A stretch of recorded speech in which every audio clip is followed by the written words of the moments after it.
Hello and welcome to State of the Union. I'm Stefan Grobe in Strasbourg. It's still July, but for European lawmakers it felt like back-to-school day. Following the European elections in June, the new and old members of the European Parliament gathered in Strasbourg for the first plenary session of the new legislative season. The 720-member chamber is the EU's only directly elected institution. It negotiates and adopts EU legislative proposals and approves the bloc's budget. On top of the agenda this week, the election of the top positions in Parliament and Commission. No real surprise here, as Roberta Metsola and Ursula von der Leyen were both confirmed in office. Metsola, who easily won a second term, got a little emotional when she recalled what Europe meant to her when she grew up in Malta. To me, Europe was worth fighting for. It was never perfect, but we looked to the European Parliament, to this Strasbourg hemicycle, as a symbol of standards, of opportunity, of reconciliation. It was our guarantee of the rule of law, of equality, of democracy, of liberty, of prosperity. While all eyes were on Strasbourg this week, it was business as usual in Brussels. And for the EU Commission, it meant grappling with the drama of the presidential election in the United States. The attempted assassination of Donald Trump in Pennsylvania sent shockwaves through the corridors of power in Brussels. The EU's foreign policy chief reacted with condemnation and relief. Afortunadamente, el atentado contra Trump no ha sido lo que querían que fuera. Está vivo, gracias a Dios, y esperemos que la campaña se normalice y que los americanos decidan lo que crean oportuno. The assassination attempt, paired with the struggle inside the Democratic Party over whether President Joe Biden should drop out of the race, have dramatically appended the election campaign. At the Republican convention in Milwaukee this week, Trump was celebrated as a hero and a survivor of evil.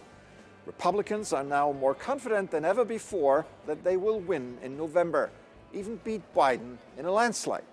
So, do we all have to fasten our seatbelts and get ready for another Trump administration in Washington?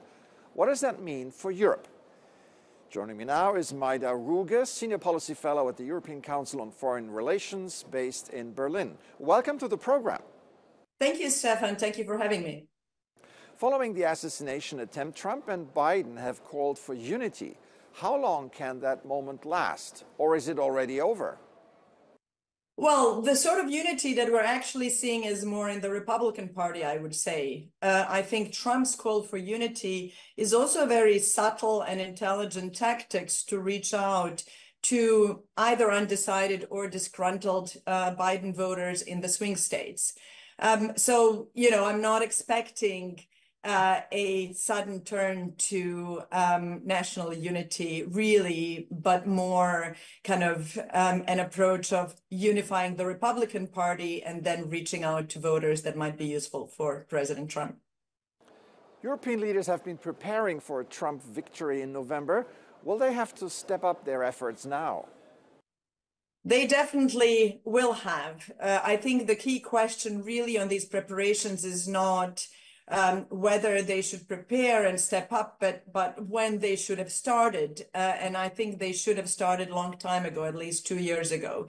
Now it's very clear that there will be a radical shift in the US foreign policy if Trump is reelected, and that Europeans will be faced with multiple policy shocks at the same time, starting from potential withdrawal of US aid for Ukraine, over radical downsizing of US presence, military presence in Europe and their role in NATO, through trade protectionism. What will bring a possible Vice President J.D. Vance to future US-EU relations? Well, if you kind of look at his foreign policy profile, not that he has an active one as a government official, but he has been quite vocal and active both in terms of interview statements and op-eds. He is a big skeptic of US support for Ukraine. He thinks that the wealthy European nations, and he has singled out Germany many times, are the one who are responsible for really financing and paying for this war. He is kind of a restrainer in heart, but in fact, on foreign policy, a big prioritizer of China and Taiwan.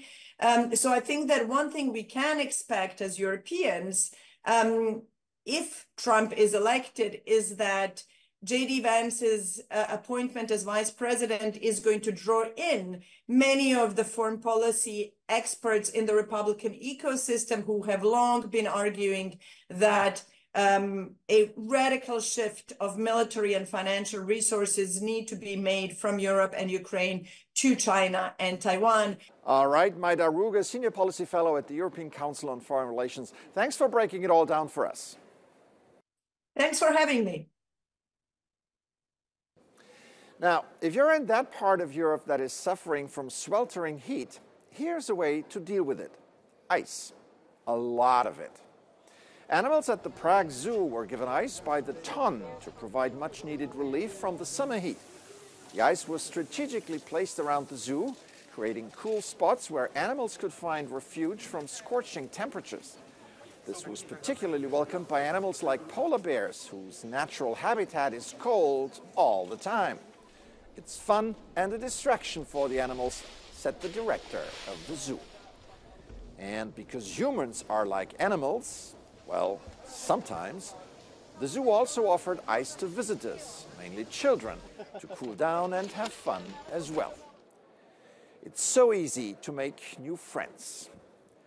That's it for this edition. I'm Stefan Grobe. Thank you for watching. Have an excellent week.